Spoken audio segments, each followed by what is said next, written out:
Hello everybody, it's Eternal Flame here, and welcome to episode 3 of What If Yuji Awakens Shrine against Mahito or woke Shrine early. Either of them work. So we're gonna go right back into the battle where we left off, with Yuta Kotsu being cut in half, Yuji Itadori being cut by Sukuna's slashes, and most of all, Maki landing her Soul Split Katana slash on Sukuna's back. It didn't take much time at all for Yuji to finish healing the wound. After all, he became much more familiar with the damage that Shrine could cause with what he had been doing over the 1 month time skip in order to train his reverse curse technique. Yuji still felt the determination he felt to save Megumi, but he realized in that moment he couldn't just talk to him. Talking to Megumi wasn't an option anymore because of how depressed he truly was and how much Sukuna had done to break him. They'd have to go with the second plan, which was forcing Sukuna in a similar state to the detention center. A state where Sukuna would be knocked out and causing enough damage to him so they could force the finger out through Hana's technique and purged it through that. But he knew it would be harder than he thought because Megumi wasn't going to fight alongside them. He also was in a hurry though, as he knew better than most that despite how much they had done to weaken Sukuna, fighting him alone was not an option. Even though he knew Maki was strong, Maki would need as much support as possible. And while Yuji and Choso tried to get over there as fast as they could see the sparks of black in the distance. Sukuna had now landed a black flash on Maki, resulting in Maki taking quite a bit of damage and them getting pushed back on the bridge. But she was still standing and still awake. She had to admit she was thankful for all the weakening to Sukuna's soul that Yuji had done so far, through his punches and cleaves. She knew though she couldn't take another one of those black flashes. She needed a bit of time to heal, but there would be none against Sukuna. That was until Kusakabe arrived and realized what he'd need to do. He needed to give Maki a chance to heal and hold off Sukuna, but there was no way he could do it alone. Fortunately though for him, he wasn't alone, as from under the bridge a piercing blood got fired towards Sukuna, one that Sukuna was able to dodge with relative ease. However, that was exactly what they wanted, because at the same time, Yuji quickly took chance to land right on Sukuna's back and land a punch engulfed and dismantles right onto the center of his back, launching him down the bridge. This gave Maki enough time to move back so she could heal for now, as Sukuna felt the weakening effect from Yuji's fists on his soul. However, that caused Sukuna to smirk a bit, as it confirmed one of his suspicions. But now, Yuji, Choso, and Kusakabe were all facing off against Sukuna, but they had a bit of an advantage. So long as Yuji was here, the amp Sukuna would get through his RCT and through the Black Flash didn't mean anything because Yuji could just cleave it away. Yuji would cleave away any amp he got and would destroy any bit of output that Sukuna would hope to regain through the Black Flash. Kusakabe was able to notice the fact that Yuji had awakened a new application of Dismantle. After all, he had trained with Yuji, so he knew what Yuji was trying to do when he and Gojo had the little training session, and how Yuji had originally failed to engulf his fists in Dismantle, but now he had figured out how to use Dismantle on his fists like gloves, which did make him proud, but he was also a little bit worried because of that, as a thought went through his head to question if this application can target the soul. Similar to how Cleave was capable of targeting the soul, he wasn't actually sure if Yuji's Dismantle was capable of targeting the soul yet. However, Kusakabe for now silenced those thoughts. Right now, those thoughts of doubt were not going to help them, as Kusakabe was the one who led the charge, by activating and expanding the range of his simple domain. Through doing this, he was able to move with blinding speeds in front of Sukuna and immediately land a large amount of slashes with his katana on Sukuna. It truly was amazing what Kusakabe was capable of, as Kusakabe did not have a curse technique, but he had mastered simple domain and its applications to such a point that he was able to ascend and reach the level of the strongest grade 1.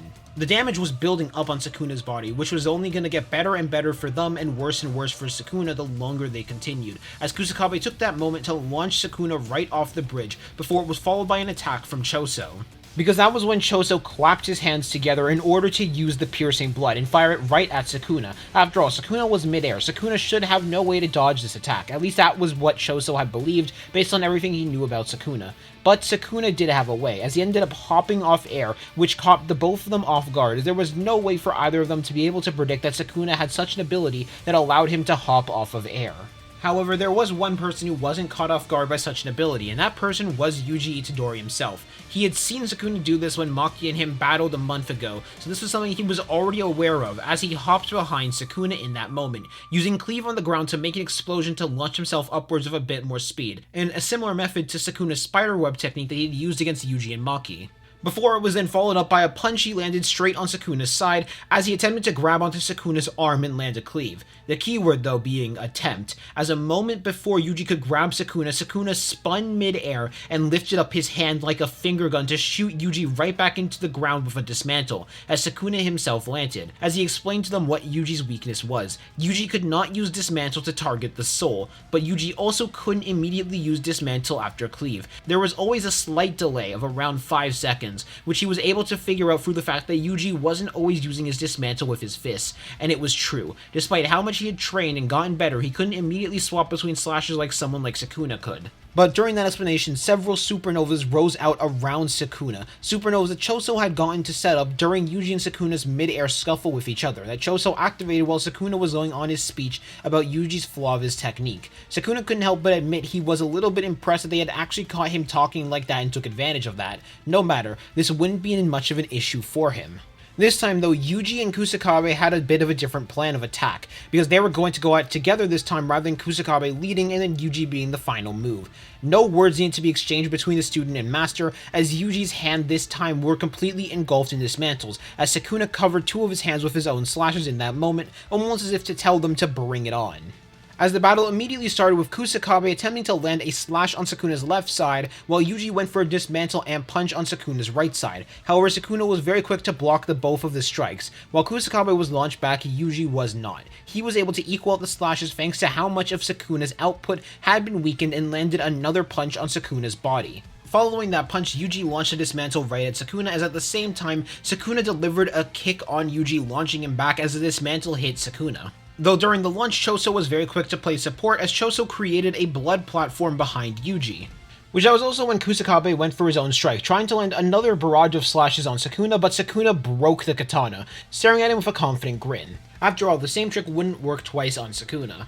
Or at least that's what he believed they were going for, but Yuji very quickly took advantage of the fact that Sukuna was confident in the moment. The way that he did this was by going for Sukuna's back, and using cleave on Sukuna's back through both of his hands, targeting Sukuna's soul in that moment in order to weaken his output even further. While they were not as strong as an attack in comparison to his dismantle and punches, they were still good enough when it came to weakening Sukuna's output, and even better than his dismantle and punches at that. But Sukuna had his own way to counter very fast, as he then said Scale of the Dragon, but he didn't actually complete the full chant for the world-cutting slash. Instead, he launched out two amped-up dismantles towards Kusakabe and Yuji in order to launch them away. And while the slashes were painful, in Yuji's mind that wasn't the main thing that he was focusing on, as Yuji realized that this wouldn't be enough. He had managed to grow quite a bit over the 1 month time skip, but it still wasn't enough. He still had flaws in his cleave and he still had flaws in his dismantle, something that Sukuna managed to exploit when fighting the both of them. Sure, they had managed to change their strategy in order to work alongside that, which is why having Kusakabe there was so important, but this wouldn't work forever. They needed to remove the delay between it entirely, and they needed to make sure that dismantle could target the soul. That was what Yuji was trying to break into it now. To make it so dismantle could target the soul, so his dismantle and fists would be able to serve as both something that could do damage as well as something that could hurt the soul and weaken Sukuna's output. After all, there was a reason why it was easier to target the soul of Cleave than Dismantle, and that was because Cleave was primarily made for close quarters combat and gripping onto somebody, but it also had the ability to target the body and the curse energy in the body, so it was just a matter of targeting the soul that was clinging to the curse energy. However, he couldn't do that as easily with Dismantle, but Dismantle offered him a lot more options.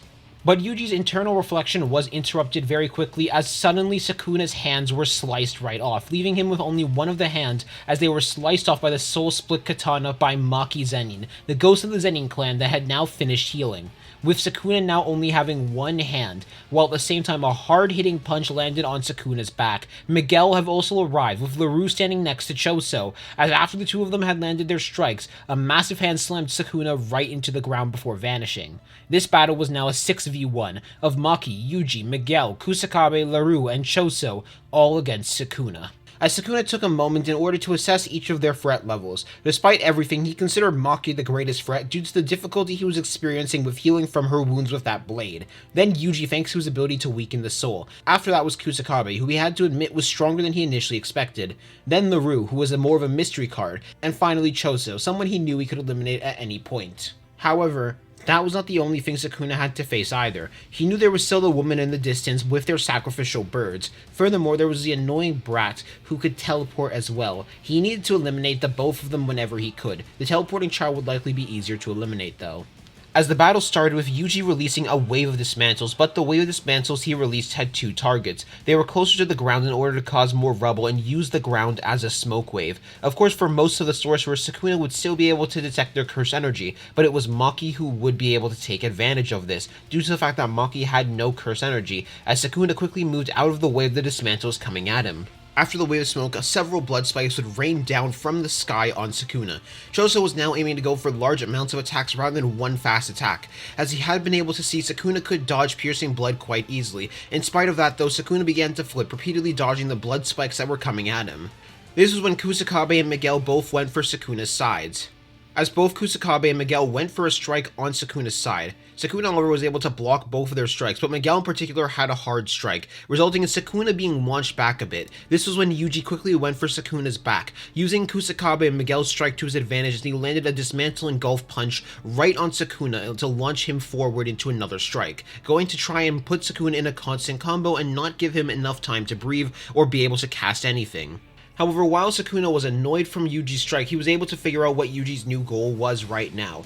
Sukuna simply decided that he'd kill everyone Yuji cares about and Yuji before Yuji could figure out how to make Dismantle target the soul. However, Yuji ended that train of thought from Sukuna as Yuji quickly closed the distance between them in order to land another one of those punches on Sukuna's chest, while Kusakabe and Miguel were preparing to go in for another combo on Sukuna. As the four of them entered into a hand-to-hand combat clash, with Sukuna repeatedly managing to block strikes from Kusakabe and Miguel, while making sure to dodge Yuji's strikes.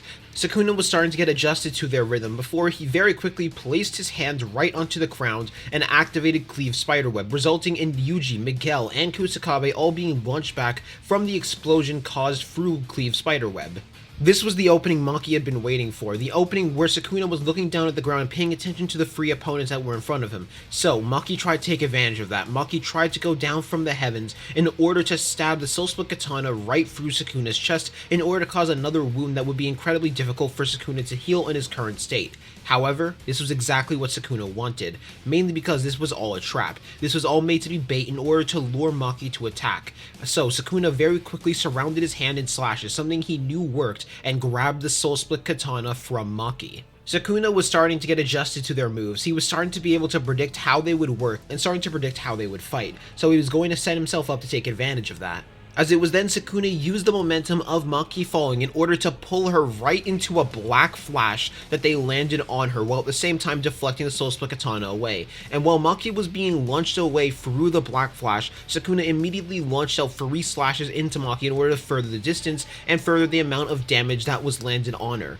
Sukuna could feel it though. His reverse curse sneak output was returning. His curse technique output was returning. He was getting stronger and stronger now. Each black flash would only amplify him more and more and massively reduce his recovery time. It would only be a matter of time till he was back at full power. Kusakabe now had to begin reassessing their plan. After all, if Sukuna landed more and more black flashes, it would only get worse for them, so they needed to be cautious with what their moves were. Preventing him from landing a black flash was extremely important by this point. Miguel, on the other hand, was starting to feel they've done way more than they needed to, so there was no reason he couldn't just leave after all. Yuji though was quick to move, as Yuji knew his role.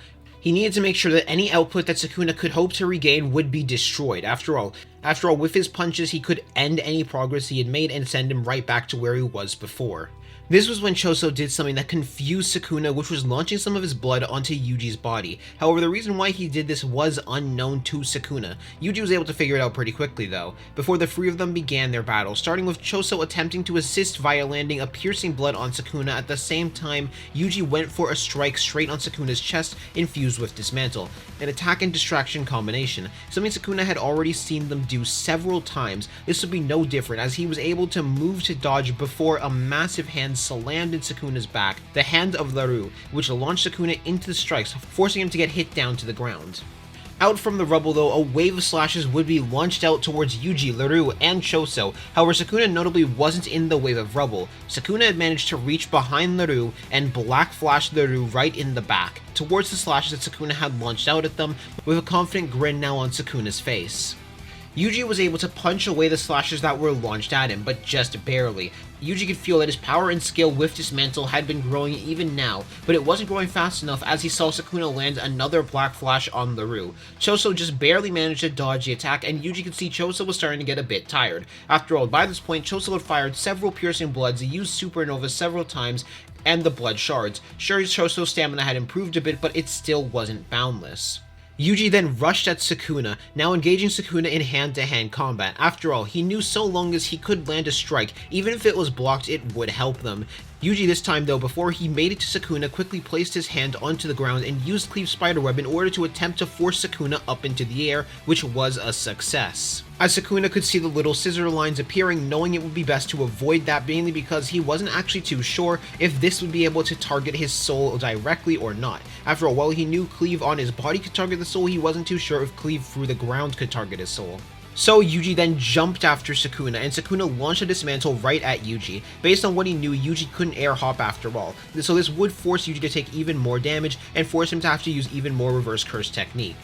At least that was what Sukuna believed, mainly because Choso solidified the blood in that moment that he had placed on Yuji, and had Yuji used that as a platform for him to hop to the side and move out the way of the dismantle, as Choso formed another barrier allowing Yuji to jump up and punch Sukuna straight in the jaw, causing damage through dismantle and weakening his output once again.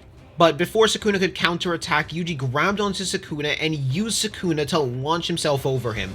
As he deactivated Dismantle and went for Cleave this time, he had to push himself. He had to push himself in order to force the delay to be even less time than normal, and he managed to succeed at that. He managed to make the delay 3 seconds instead of 5 seconds, as he planted both of his hands onto Sukuna's back and launched him into the ground while hitting him with the soul-slashing Cleave he had been developing. And this improvement in particular angered Sukuna. Yuji was getting better with his technique, getting better with Shrine, but it was no matter. He still wasn't anywhere close to Sukuna was on his own. He just got lucky, that was all. Yuji wouldn't have been able to accomplish any of that if he was on his own after all.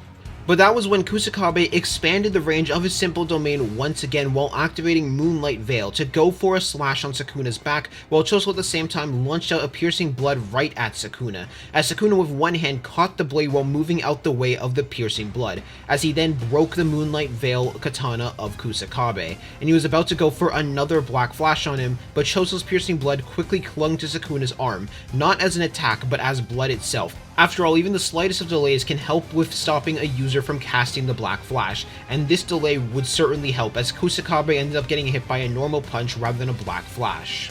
But after that strike, Yuji rushed for Sukuna while Kusakabe was launched back, and there was a focus in Yuji's eyes that was new. No, it wasn't new. It was the same feeling Sukuna had felt when Yuji had battled against Mahito, the feeling when Yuji had forced a Black Flash. Sukuna couldn't let that hit him or else. However, something else forced his attention. Larue's curse technique had grabbed his heart.